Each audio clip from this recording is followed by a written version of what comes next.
Hey, what's up? It's Jim, and this is Lost Film File. Today I'm going to talk about the Eric Stoltz Back to the Future footage. So, those who don't know, and this is kind of the legendary behind-the-scenes Back to the Future story, is that Michael J. Fox was not originally cast in the role of Marty McFly. Eric Stoltz was. Michael J. Fox was the first choice, but they couldn't cast him because of his commitment to Family Ties at the time.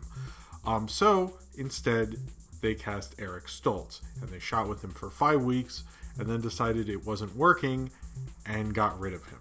But they were shooting for 5 weeks with him. He was being very method. He would only be referred to on set as Marty. And some of this footage has come out. In some ways, most time you do lost media things, you know nothing about it. We have a few clips of things, but we have never heard him speak any of Marty McFly's dialogue. And obviously he did, say lines on set, I'm assuming. There's 5 weeks of footage of Back to the Future. Everyone else was cast. Nothing else really significantly changed, or at least from my understanding, or from at least what they tell us. So it's always been kind of a fascination to me, this Eric Stoltz footage from the original Back to the Future. Now, what happened basically is, so Robert Zemeckis is making this film. Him and Bob Gale wrote the screenplay.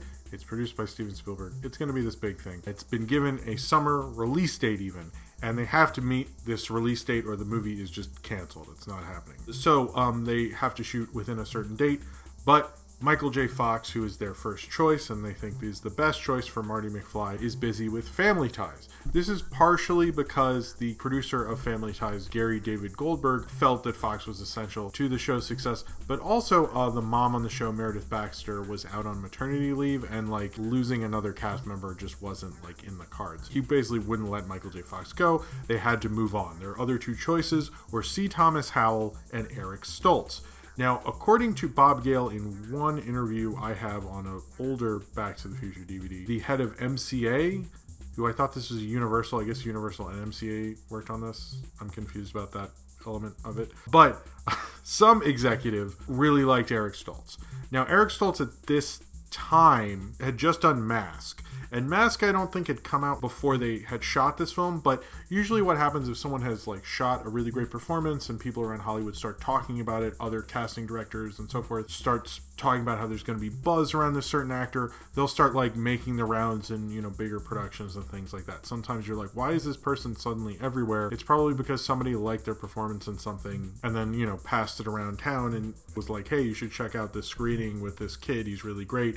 And Mask was directed by Peter Bogdanovich, who's very well respected, and was sharing it, and it was a big critical success when it was released, but clearly people knew Eric Stoltz was going to be a thing, and they had a choice between him and C. Thomas Howell. Now, C. Thomas Howell, Bob Gale says he liked more, and to be honest, when thinking of Back to the Future, which is much more of a comedic kind of fun performance, C. Thomas Howell, knowing what we know about him and his later roles and later things, not including the very cringy and not woke Soul Man movie, he also had more of a relationship with Spielberg, having actually been in E.T.'s one of the kids on the bikes in that. It makes more sense for me that it would be C. Thomas Howell, and I think it probably would have maybe even worked with C. Thomas Howell. I don't think with the extent that it worked with Michael J. Fox, but he seems a little more close to that material. They have not released either screen test, so I guess I could put that in this Lost Film thing as well. I'm a little curious about C. Thomas Howell's screen test as Marty McFly. But Eric Stoltz, the studio head, actually, whoever it was, Bob Gale claims, said to them he feels so strongly about Eric Stoltz, he will pay for it and allow the production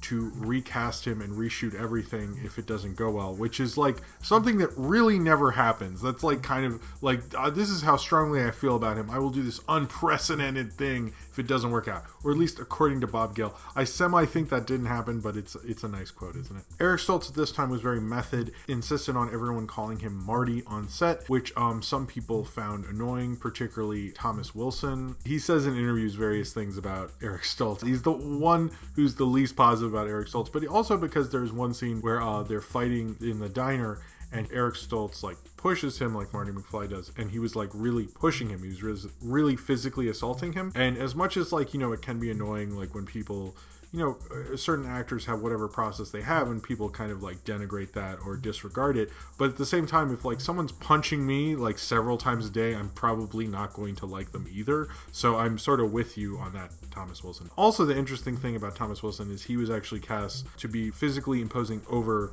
Eric Stoltz, to be the bully on Eric Stoltz, and the original choice was this actor J.J. Cohen, but they felt he wasn't as physically imposing over Eric Stoltz, but he probably would have been cast in that role if Michael J. Fox had just originally been cast. So they didn't really want to keep recasting everybody, so Thomas Wilson kind of, and I love that he has that role. I'm so glad he has that role, but he's said that. But Cohen was actually recast as the skinhead, one of Biff's cohorts, interestingly enough. So that I guess they would have switched places or something, but they just kept it the way it was. But yeah, he insisted on being method, and they shot for 5 weeks, and then Zemeckis didn't think it was going well. He cut together some footage for Spielberg, and he said to Spielberg, I'm not getting the laughs I should.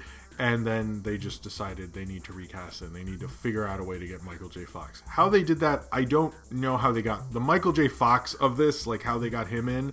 I have no clue. I'm actually not sure when the public found out about the Eric Stoltz thing, because on the DVD as well, it has an older Back to the Future making of, and it acknowledges that Michael J. Fox was like basically sleeping 2 hours a night between shooting Family Ties during the day and Back to the Future on nights and weekends. And they don't acknowledge that, like, well, that's because, you know, they had to recast and Eric Stoltz and all that stuff. They don't talk about that in that one, so I'm not sure when that came out. But Robert Zemeckis told Eric Stoltz it apparently went well, it went as well as it could. Zemeckis often refers to it as being horrific. Steven Spielberg apparently was in the hallway waiting for the decision to be done. Some people have read into like Spielberg couldn't get it done. It's Zemeckis' movie. I don't mind that. It is a major thing. You don't normally do that. Apparently everyone who worked on that film has their own like story of how they were told. Leah Thompson actually had like skipped town to go on this trip with her boyfriend in secret and had to sneak back, which is funny. Christopher Lloyd actually didn't know his name was Eric Stoltz apparently, and the one guy who told him was like, I wasn't sure if he was joking or not,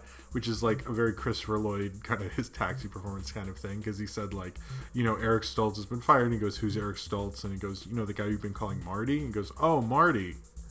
Okay. And Thomas Wilson was actually looking forward to the scene at the end in the Under the Sea dance where he pulls Eric Stoltz out of the car, much like he does to Marty McFly, to like get his comeuppance for being pushed all the time, but he didn't get to do that. And then Michael J. Fox was cast, and apparently there was some shooting done with Eric Stoltz that they kind of knew wasn't gonna ever go anywhere. I mean, there was a point where they were shooting after they sort of knew. And then Back to the Future came out. It became a massive hit. None of the Eric Stoltz footage was used, supposedly. That gets a little trickier. There is a brief shot, and there's a whole YouTube video, and there'll be a card here, and it deserves its own credit because I believe they're the ones who figured this out. Or I think Biff figured it out, but they put together the sequence and pointed out, and they deserve credit for like making a video that shows that. They show that there's a sequence during the diner fight in the 50s that you can see the Marty McFly character is reaching to sort of punch him. It's clearly not Michael J. Fox. It's probably Eric Stoltz. But I've often wondered, because if you've ever edited anything and you suddenly don't have the right sequences you think you do, you're going to look through all the possibilities you have. And I'm sure there's some like maybe second unit stuff from that 5-week shoot, or stuff that Eric Stoltz is barely in that sort of made it in there. That's the only one we're like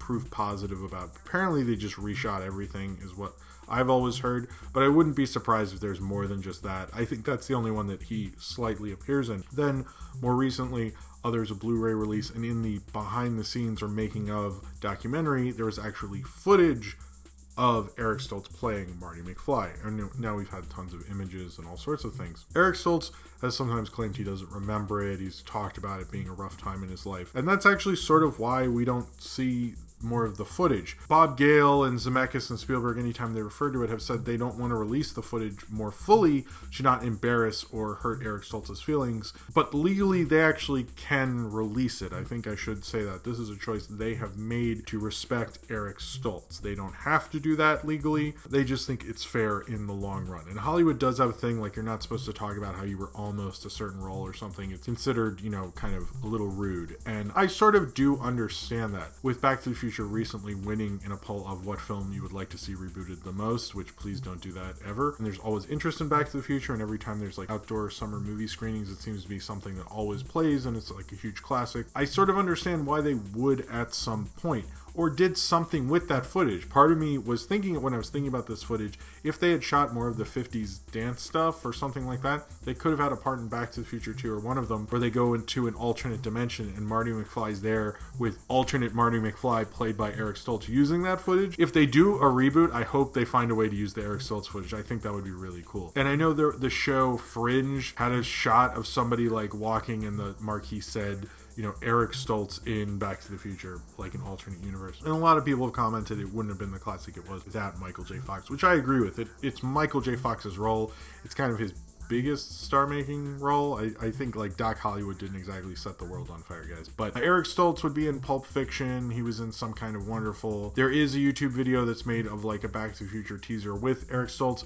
That is not a real thing. I've seen people fall for it. In fact, I've fallen for it until you actually watch it, and then at the end, it basically plays like the Back to the Future teaser trailer with Michael J. Fox. If you've seen that one, we have literally never heard Eric Stoltz speak any of that dialogue, and it is a different approach, apparently. It looks like we're basically going off of his physicality in those few scenes and photos and so forth, and it doesn't look like Michael J. Fox. It doesn't look like it works as well, but I think it's like one of those big lost media things. It's like we always get a little bit closer to it, but not entirely, and I don't know if we will in some regard, because Blu-ray and all that stuff is dying to such an effect that would it be really worth it to release it at this point? Like, are you going to release it in a stupid YouTube video or something? No offense to like myself and everyone I know who makes YouTube videos. I don't think there's a way to release it at this point. I think we had a window. They chose to release what they were going to release, and maybe they'll do it, you know, as a charity thing or auction sort of thing, maybe, but I can't imagine like whatever streaming service Universal makes or gives footage to would have it either. I mean, it is kind of one of the holy grails of lost media, finally seeing the Eric Stoltz footage, or like what Zemeckis cut together for Steven Spielberg. I would love to just see that. You could just release that so we could get a feel for it. They have outtakes and deleted scenes on these DVDs. They never do that with the Eric Stoltz stuff. I also think I understand why Spielberg, Zemeckis, and Bob Gale have chosen not to do that. Zemeckis and Bob Gale have always been very protective over the Back to the Future franchise, thus why there is not a Back to the Future 4. Thank God. I know there's been talk of one and like all sorts of stuff. I don't think it's ever going to happen, but since they're so protective of it, I really doubt like any other studio probably would have released it, because it's something like I would buy if they said we have every shot we edited the best way we could, or we have the stuff Zemeckis played for Spielberg, something like that. I would buy that Blu-ray again, and I already have it on DVD. I'm very content with my Back to the Future collection at this point. So I think it could come out at some point. I don't think it's unbelievable, but I highly doubt it because of the classy way that Spielberg, Zemeckis, and Bob Gale have chosen to go with this. They've chosen to take the high road and not release the footage, but it is kind of the biggest question I've always had in lost media. What was Back to the Future like with Eric Stoltz?